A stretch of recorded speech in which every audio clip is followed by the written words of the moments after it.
BPMआ जिर' जानायनि मुसलपुर समस्तिया देरहानायनि BPMआ जिर' जानायनि UPPL जिन्दाबाद बिटिआरनि बेदर गेसाव साप्लाय होग्रानि राजा बे खाम्फा बरगयारिया दिनै जे मुसलपुराव फैनानै आगान होफैबाय आसलते मुसलपुराव बबेबा दखरसे जायगाखौ बियो सुहासो खालामनानै गालांबाय बेखौ जों गाबोन सुस्रांजोबनायनि खामानिखौ जोंनो मावगोन जिहेतु जोङो बिराद शान्ति प्रिय मानसि UPPL हिसाबै जों जिहेतु गोग्गो गोथार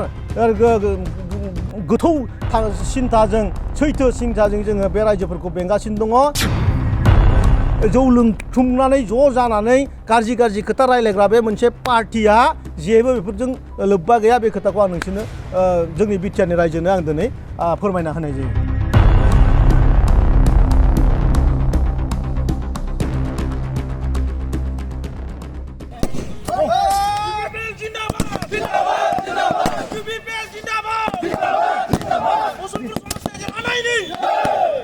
BPMआ जिर' जानायनि मुसलपुर समस्तिया देरहानायनि BPMआ जिर' जानायनि मुसलपुर डिस्ट्रिक्टनि गासैबो दैदेनगिरि आरो मुसलपुर ब्लकनि आरो जोंहा माइनरिटि सेलनि दैदेनगिरि गासिबो दङ दिनै मुसलपुराव बिराद मोनसे मोजां थासारि जोंहा दिनै जानानै थांबाय खारन बे दिनखौनो जोङो थांनाय 3 बोसोर गारि जों नेबाय थादोंमोन मानोना BPF दोलोआ दिनै मेदाघाट होननाय जायगायाव जिबायदि किडनि फेल जानाय मानसि हार्ट एटेक जाखानाय मानसि प्रेसार स्ट्रकआव जाखानाय मानसि गावनि हिन्जावजों लोगोसे गावनि हिन्जावनि बिनानाव बिबथै आदै मादै गासिबखौबो थालामारि होजोबलायनानै प्रत्येक न'खराव गंसे गंसे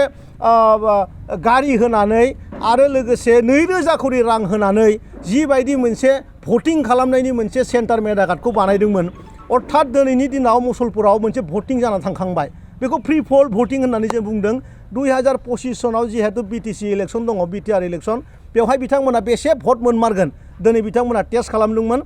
गमामायैनो दिहिरा बागानपारा आरो खख्लाबारि गासैबो ब्लकनिफ्राय मानसि जरायजोबनानै बिथांमोना बेयाव दिनै 3,000 आरो 3,500 गेजेराव मानसि गेदारिं खालामदों आरो मुसलपुर समस्तिनिफ्राय जोंना काउन्टिं सोलिदों जोङो मोनदों मा दिनैनि दिनाव 1600 भट बिथांमोना 1600 भट मुसलपुर समस्तियाव दिनै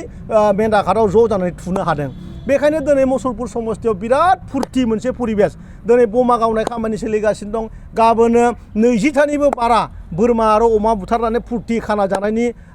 प्रग्राम जोंहा दङ मानोना अलरेडि जों मिथिखाबाय मुसलपुर समस्तियाव फैगोन BTC इलेक्सनालागै एकदमबारे जिर' BPFआनो गैमारथाला जासिगोन बे खाटां जाना फैदों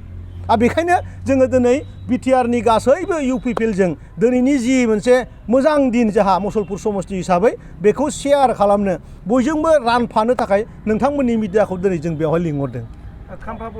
राकेश ब्रह्मआ मालाबाबो गाज्रि भाषा रायलाया आरो राकेश ब्रह्मआ मालाबाबो नंखाय खोथा बुङा राकेश ब्रह्मआ जेखौ सैथो बेखौ बुङो राकेश ब्रह्मआ दिनैसिम जेसेबां बुरजा खामानि मावबोदों गावनि खोथाखौ खोथा महर होनानै रायजोफोरजों आं मावबोदों आरो दिनै मुसलपुरनि रायजो राजाया आंखौ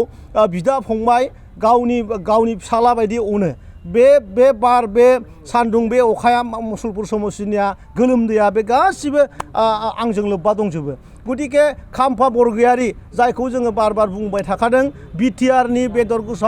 गेसाव साप्लाय होग्रानि राजा बे खाम्फा बरगयारिया दिनै जे मुसलपुराव फैनानै आगान होफैबाय आसलते मुसलपुराव बबेबा दखरसे जायगाखौ बियो सुहासो खालामनानै गालांबाय आरो बेखौ जों गाबोन सुस्रांजोबनायनि खामानिखौ जोंनो मावगोन जिहेतु जोङो बिराद शान्ति प्रिय मानसि जिहेतु जोङो मुसलपुर समस्ति हिसाबै बा UPPL हिसाबै जों जिहेतु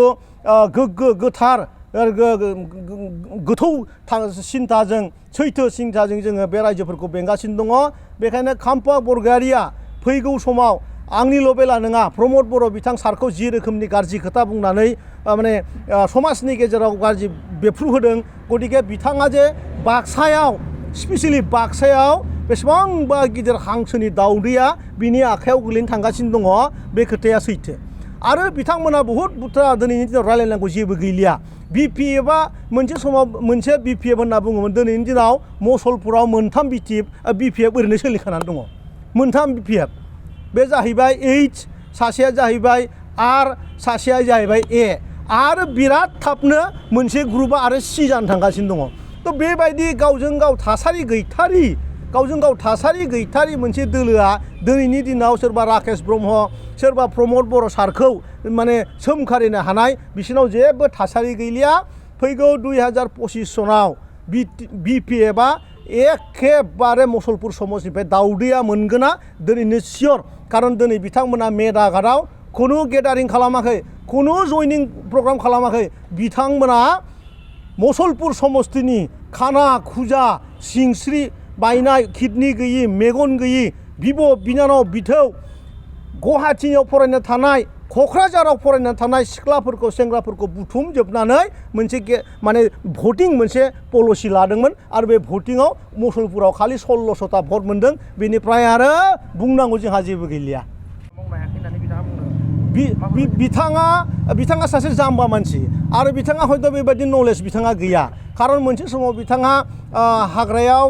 बबे हाग्रायाव बेसेबां माने रां खामायनो हायो बबे गलाखौ हाबा बेसेबां थाखानि टेक्स बिथाङा लायो बेफोरनो बिथांनि हिसाब दङ खारन प्रमद बर' बिथांनि सरखार फैखांनायनि उनाव जों लामानि बेलायाव दिनैहालागै 900 किल'मिटार जों लामा मावदों जोंनि मुसलपुरावनो देक बेसेबांबा गिदिर जोंनाव ब्रिज बानायनाय रेकर्ड दं बेखौ जों बोरिमाखा सिंग्रा होनो आरो बे जाम्बा मानसिनि सोंनायनि फिननायखौ जोंहा बुंनांगौ गैया मोनसेल' खोथा फैगौ 5 बोसोरनि गेजेराव बिटिआरआ मोनसे समायना रमायना बिटिआर मालाय हादोरजों रुजुजानाय बिटिआर जानो थांगासिनो दङ बे खोथाखौ बे जाम्बा माखासेया बे जौ लोंथुमनानै ज' जानानै गाज्रि खोथा रायलायग्रा बे मोनसे पार्टिया जेबो बेफोरजों लोब्बा गैया बे खोथाखौ आं नोंसोरनो जोंनि बिटिआरनि रायजोनो आं दिनै फोरमायना होनाय जायो हाग्रामा बायदि जाम्बानि मानसिनि खोथाखौ जों फिननाय होनांगौ जेबो खोथा गैया खारन 2025 सनाव BPFआनो थाया दिनै मुसलपुराव 0 गाबोन चिराङाव 0 संफोर क'क्राझाराव 0 सार' फाले 0 दावदैनि बिगोमाया हाग्रामा महिलायानो जानो थांगासिनो दङ आरो बिथाङा सम थानायावनो जुदि UPPL दोलोआव जुदि बिथाङा फैयोबा हयथ' बिथांखौ जों इसेबाबो बबेबा फेरलेब खना जायागौबा आगानसे जायगा जों होनानै दोननो हागौ बे खोथाखौ आं बिथांनोसो फोरमायना होयो आरोखि